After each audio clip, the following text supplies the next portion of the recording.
Hello, my name is Edmund Mudibo, and welcome to another edition of The Living Legends. In today's episode, we speak to a pioneer Kenyan broadcaster who has been in the industry for almost 58 years. She has been a radio broadcaster, easy Sunday morning host, and was instrumental in establishing 2 radio stations after the liberalization of Kenya's airwaves.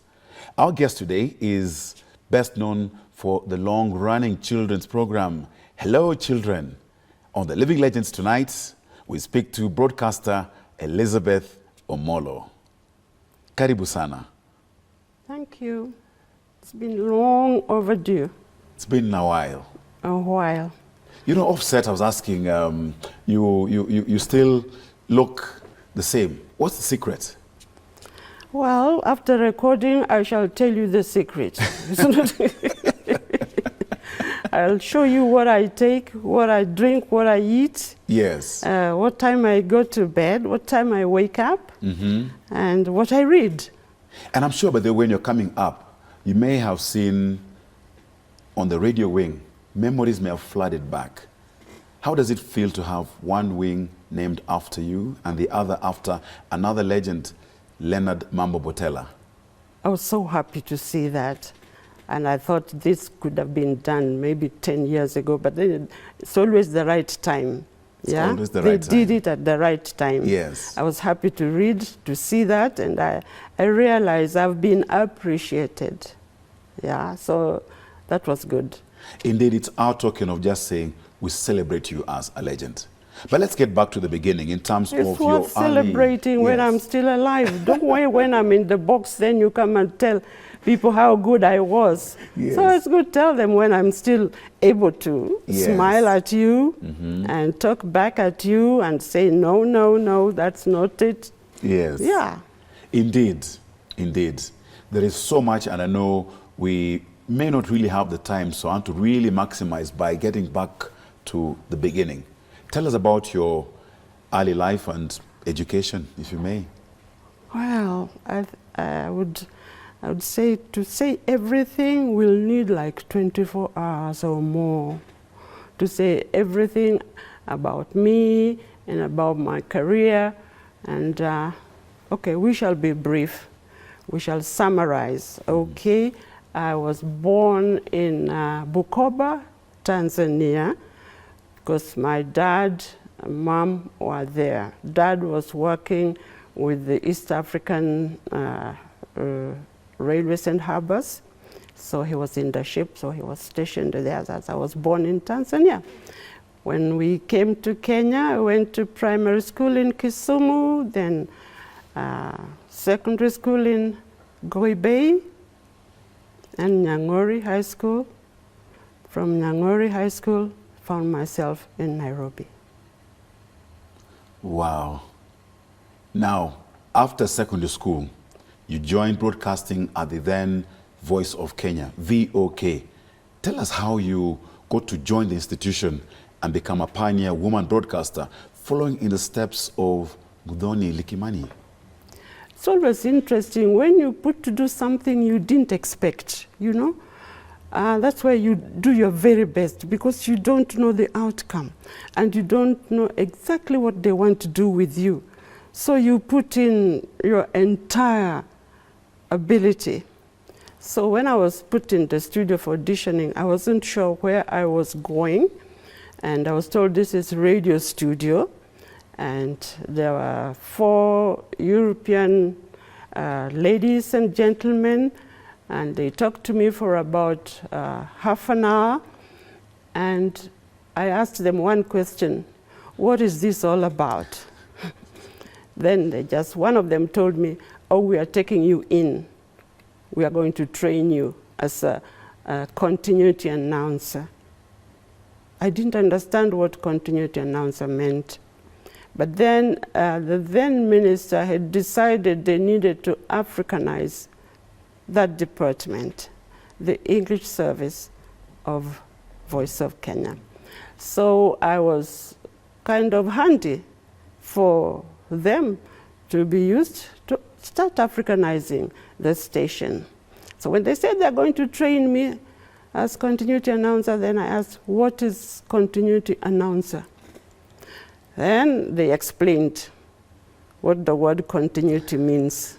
Okay. Yes. Do you know what continuity means? You basically do the linkage, there's no break, it continues. Yes, and in between you have instrumental pieces. There's no minute of silence anywhere. You give them the list of programs coming ahead. You talk about a particular presenter and his or her program, and you tell them what you are going to do next, and to introduce the songs, the artist, and the story behind the song or the story behind the singer. So that was continuity. You must have been really bright, and for them to realize that there's something in you as a potential. They did. One of them said, I have a singing voice. By the way, I'm going to do a paragraph, not a paragraph, a stanza. Yes. For you. Looking forward. As we, as we go on recording, yes. I'll do a stanza for you. Yeah, it was interesting as continuity announcer, which then went into presenter. Then into presenter, they said I was doing well. Then first time sent out to a foreign station to be trained further. Then I was taken to Radio Hilversum, that's in Holland, and came back, was very happy to stay at the station. Then I started enjoying my job. I was very happy to be in the studio. I used to smile. And some listeners said, okay, when you smile, we hear you because the voice tells us you are smiling. So be smiling all the time. But when you are not happy, don't be in the studio because we shall know you kind of not comfortable being there. So first time out, then after some years, again, I was sent out now as a senior producer, Deutsche Welle, and came back. And the last time I was sent out, I was trained as a trainer of trainers, as TOT. Yes. Yes. Now, it's interesting you say that because to some extent I can empathize with that. But here you are, came in, auditioned, potential scene, started on-the-job training.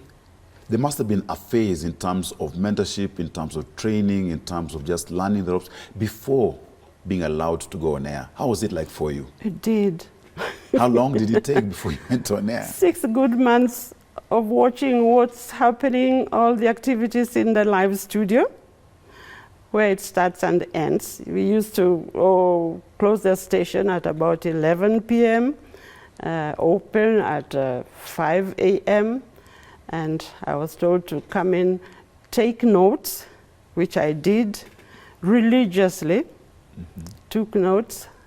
And after 6 months of not talking in the studio, I was left alone and said, here you are, the disc set, time set, a script given, this is what you are going to say when it gets to this hour.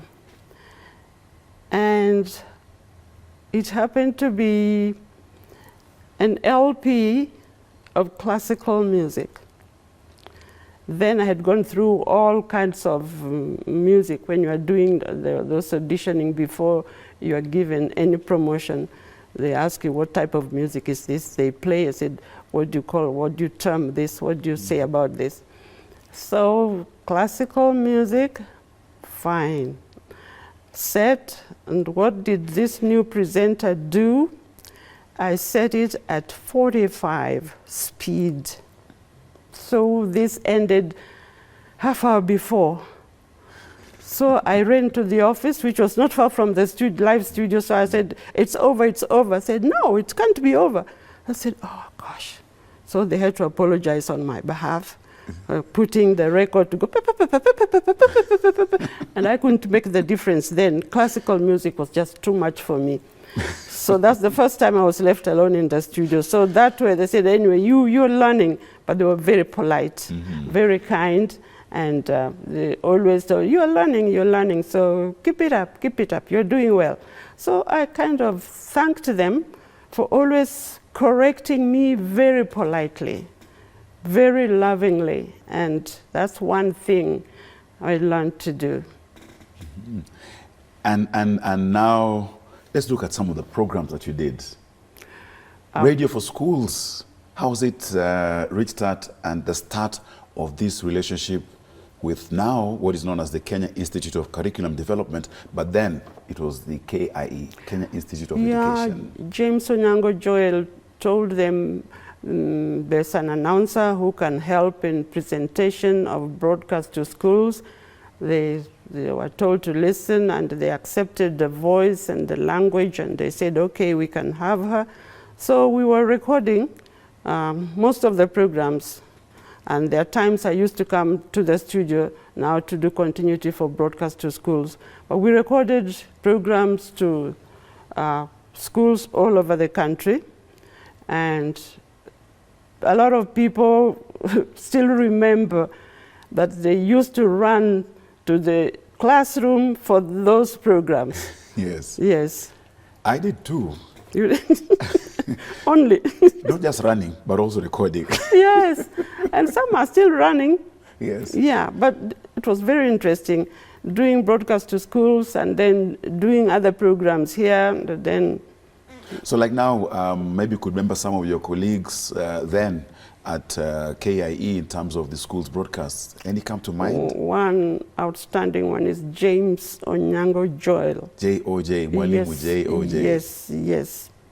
That's one I can't forget. It's the one who called me and we did programs together, and he always called me for any new program for schools, and we did very well. The schools were very happy. The teachers were very happy. In fact, there was a time last year, there was one teacher said, why don't you do more broadcast to schools? I said, there's so much going around, listening to one station, no more. But you know one thing that just struck me is that with the school's broadcast in terms of its concept, there was standardization of delivery.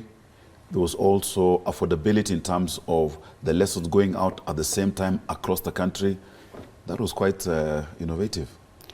Programs were scripted by teachers who had a lot of qualifications, and we couldn't argue with anybody. They gave us the very best. Yes. And other teachers accepted and admitted we are giving them the very best. And the voices that were chosen, they also said the very best.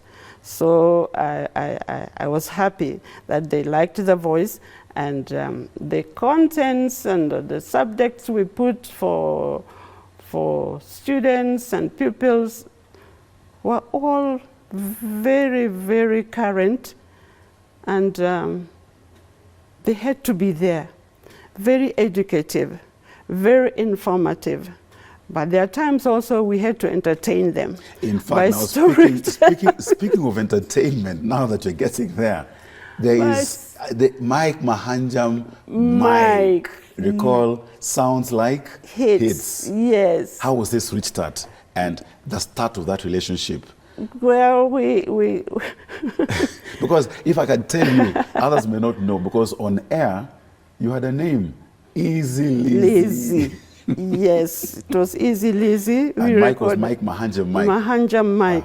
Yeah, we had those names, and a lot of listeners waited for those programs on Sunday morning. Yes. And one thing I remember, but we used to play the latest of the pop music, the latest releases. Very current at the time. Yes. And I remember I brought in one group, ABBA, because I used to listen to foreign stations, and I listened to a station in Europe, and the program is still there, Eurovision Song Contest, Yes. And I got that group, and I liked the song, and I told Mike, there's this song which is going to be great, bring it. Wow. So that's how ABBA came to our Is station here. Wow. And Mahanjam told me, please don't tell those people to look at me. And I'm glad I'm not appearing on telly, because if they see me, they'll stop listening to me. But I asked him, what's the reason why? Yes. They said, because I'm very ugly. When somebody's so ugly, you stop listening. It's always so. I said, just keep listening. Yeah, behind the mic, fine. Mike, Mahanjam, Mike. Yes, that was a great guy. We did our best, and the program was interesting. We enjoyed all that. Yes. And, you know, memories really are made of this, because there's series that you are, you know, associated with, a sick tune.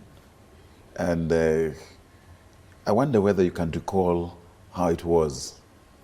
Apparently, one of the European ladies that were there at the station was doing children's program. There were 2 programs, and she thought I would do one of them. And one of them was called For the Very Young. For the Very Young. Then I decided I'll change the name. And I changed it to Hello Children. When I got that Hello Children, and I went and got my own signature tune. Yes. And that one, in fact, I want you to you know, play that. You want to play the sick tune? I want to hear. Or you want to sing? Yes. No, play the sick tune. It's the Heine the laughing hyena. I'm Heine the laughing hyena. I'm laughing all day long. You can play the sick tune, you hear the rest. Life's sunshiny like Heine the laughing hyena. Hyena. I laugh and I laugh and I laugh some more. I laugh and I laugh and I laugh.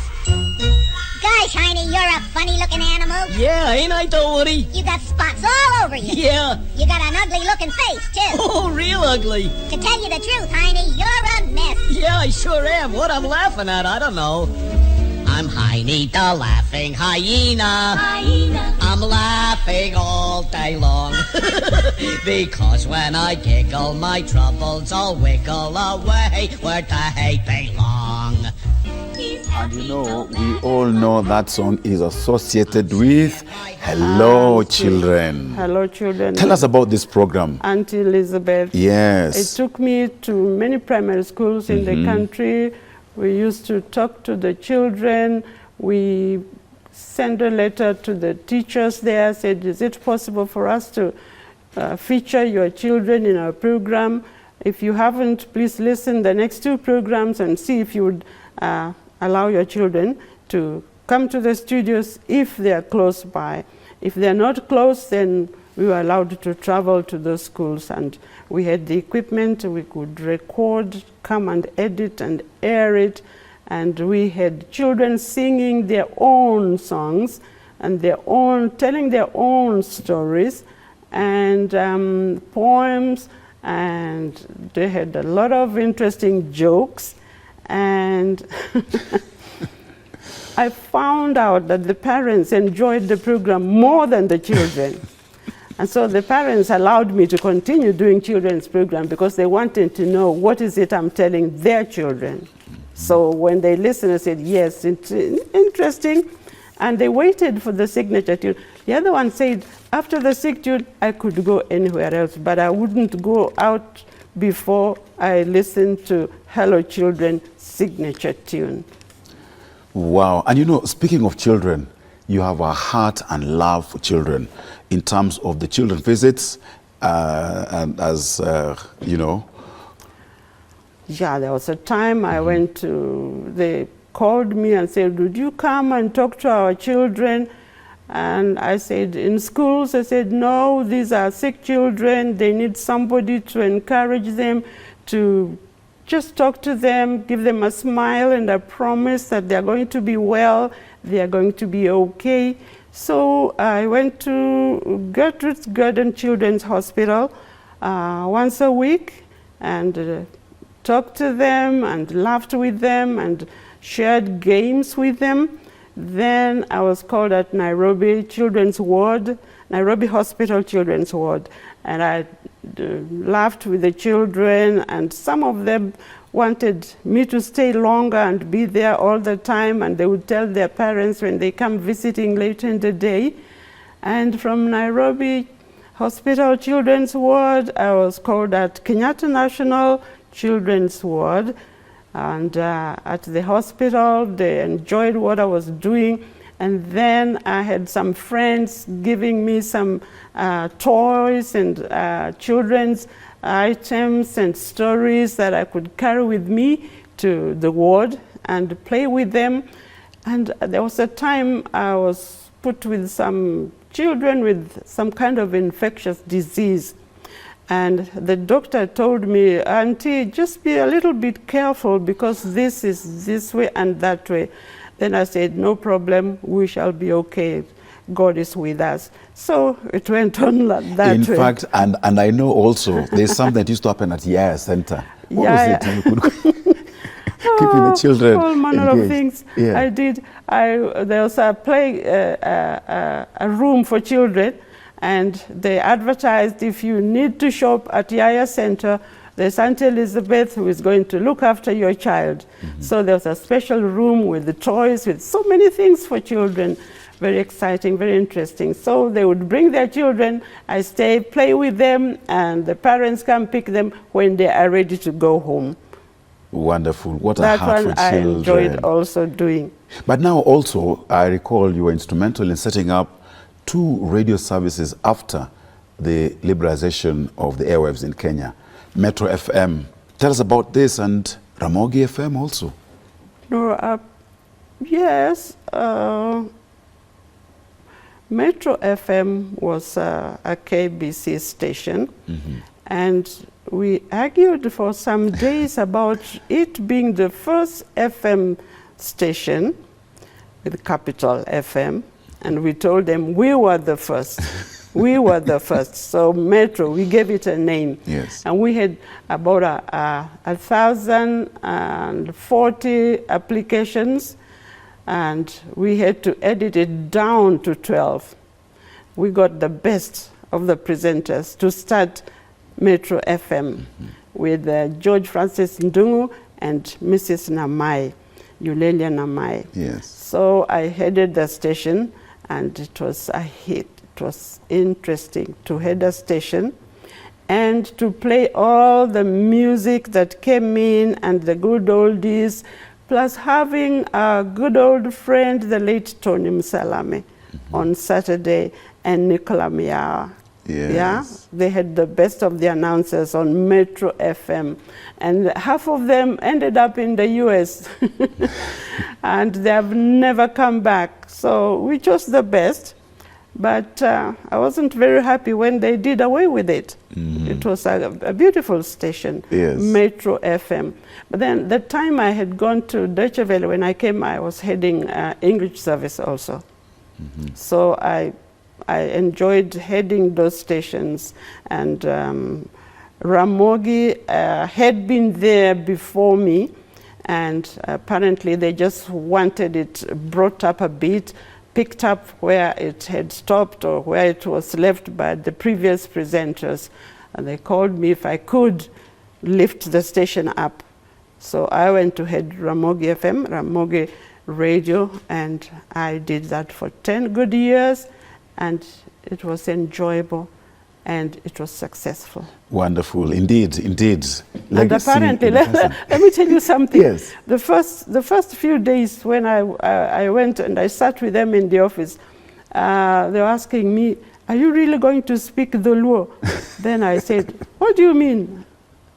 Why not?" I said, "But you've worked in English station all your life." All your life. I said, "Try me." So as a guy that went reading news, and when he came, I said, "That was not the right translation of that line." He said, "So you understand the Luo very well?"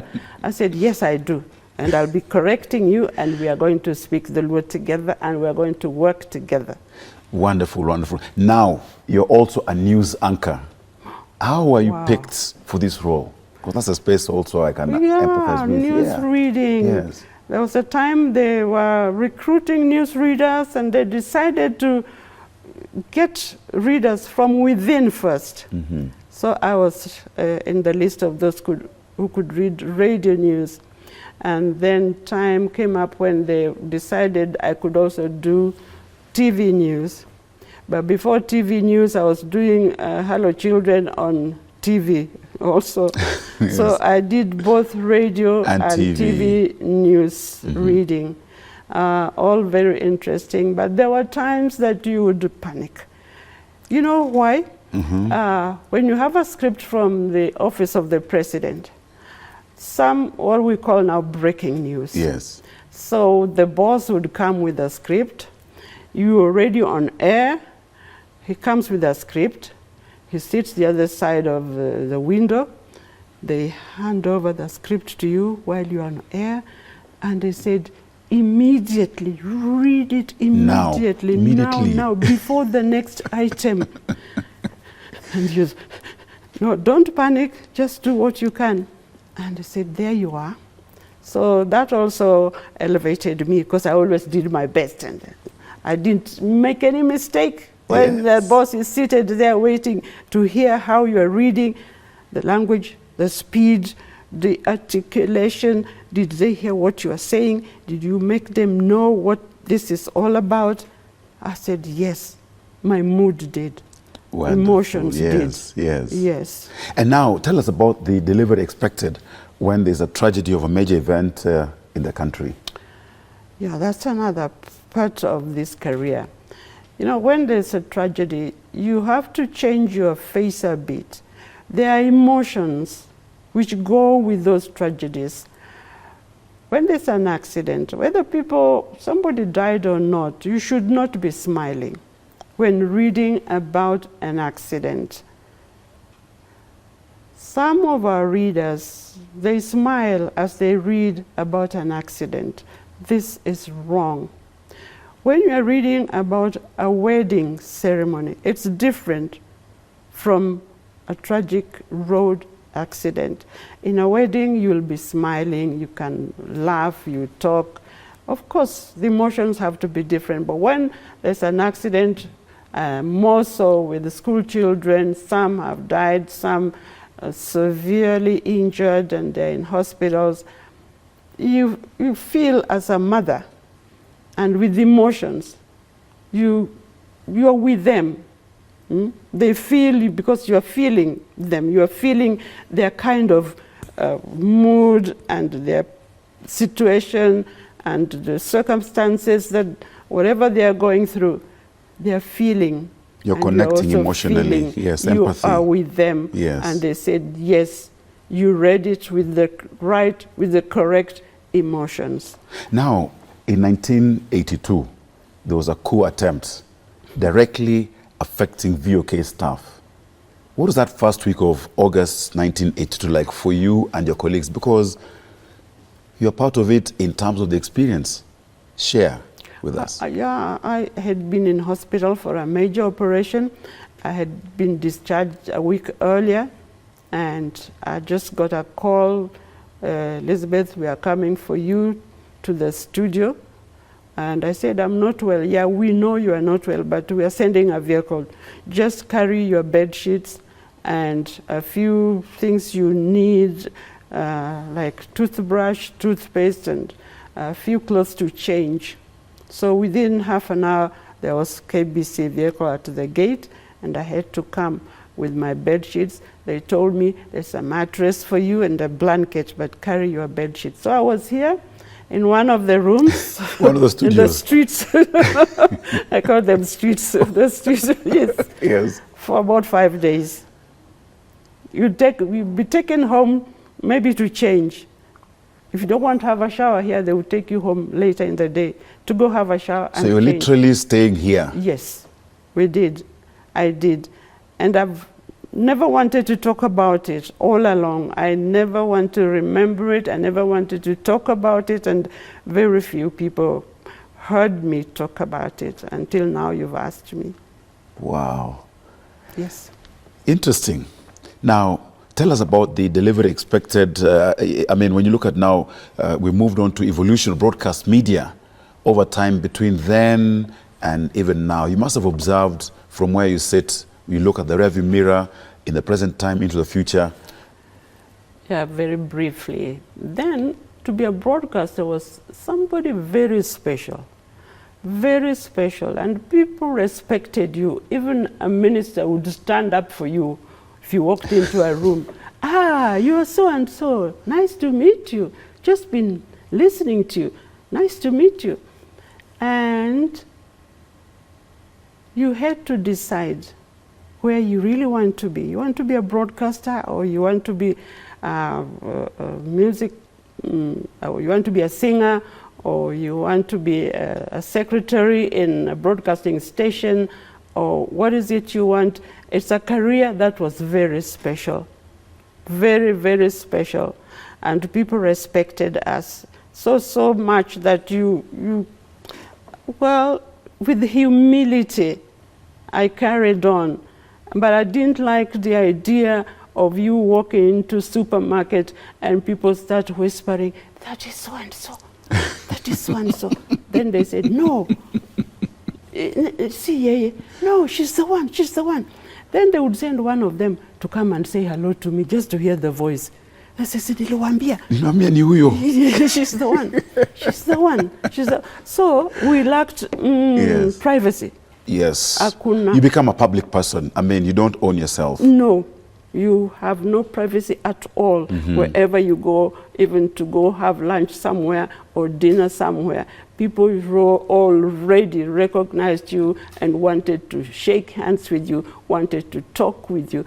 But now we have our youngsters, the digital presenters. They don't even want to be called presenters. They want to be called senior producers, and within 2-3 months they want to be called celebs. By the way, that time we never used the word celebs. We didn't know what it meant. There were years in the career, but we never thought of ourselves that high. Yeah, we were so humble, and we liked our job, we enjoyed our job, and we were always learning, we were always ready to learn, and we were always ready to listen. We were teaching people new things, information, entertainment. But now we have youngsters talking for about 3 months, and they call themselves celebs. They don't know, it takes so long to become a celeb. I feel you, my sister. It takes so long to become a celeb. But one thing I can tell you is, like, what I'm holding in my hand really is testament to recognition of what you do, what you've done.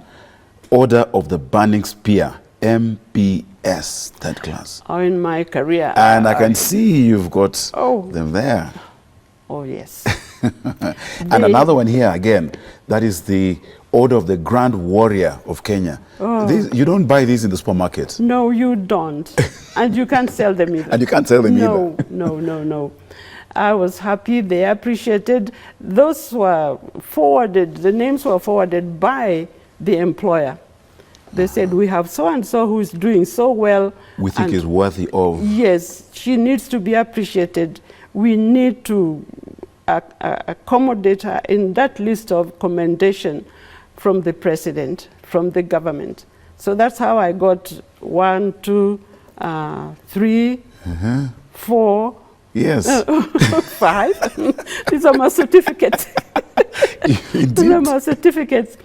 It's not easy. This one, it's only Leonard Mambo and I who got this one. Yes. So I adore them. I adore them. They must be in a very special place when you place it. They are. And I had to carry them with me very, very delicately, like an egg. Like an egg. But that tells you that don't be in a hurry. This is a very special career. Don't be in a hurry if you want to be a broadcaster.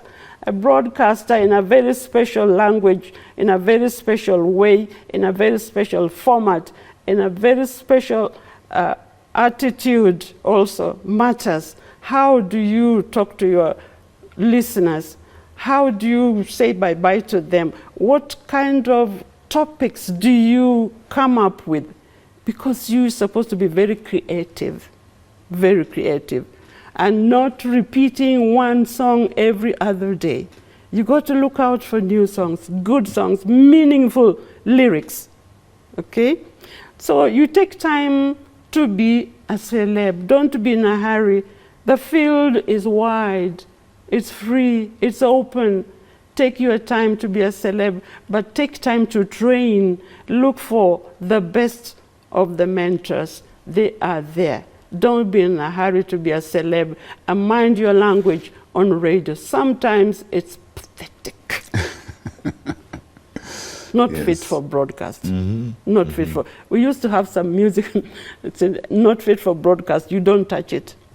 So language, heads of stations used to look at our script before you go on air. We used to script. So it goes through it and said, fine. But if you have something that is not fit for broadcast, cross out. Yes. But now you hear some presentations, they're in a hurry, they are trying to copy somebody else, they are trying to speak like Edmund Mudibo, they are trying to speak like Jeff Mangemi, they are trying to speak like Jeff Kainang. So, so that makes a difference. But I'd encourage the young ones. It's a special career.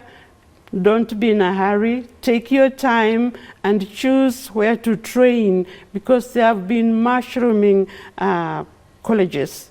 Communication, broadcasting, editing, all those. But some are not right. Some are not perfect. Some are not genuine. Some will take you nowhere. You come out and you call yourself celeb. No. Look for Edmund Mudibo somewhere. He'll help you get other mentors, because he is a mentor.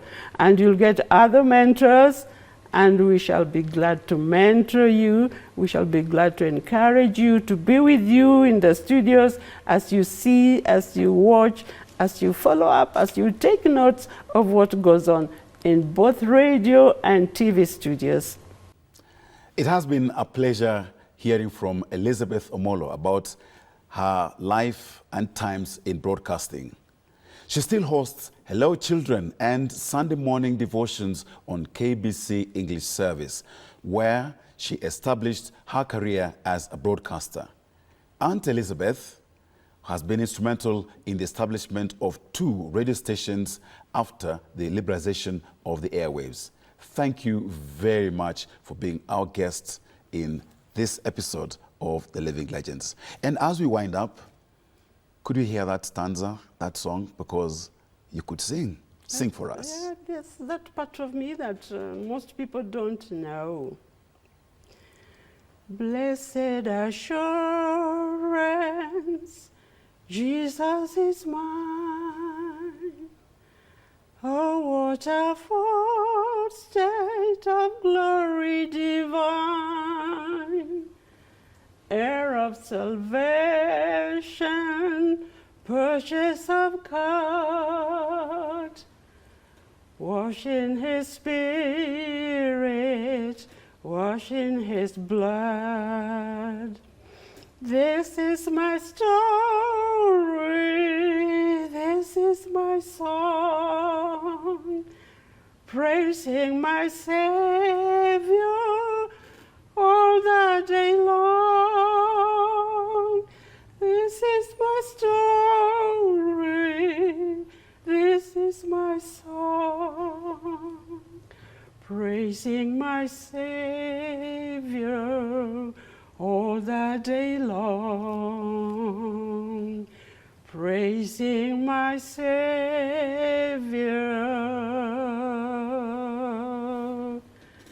all the day long.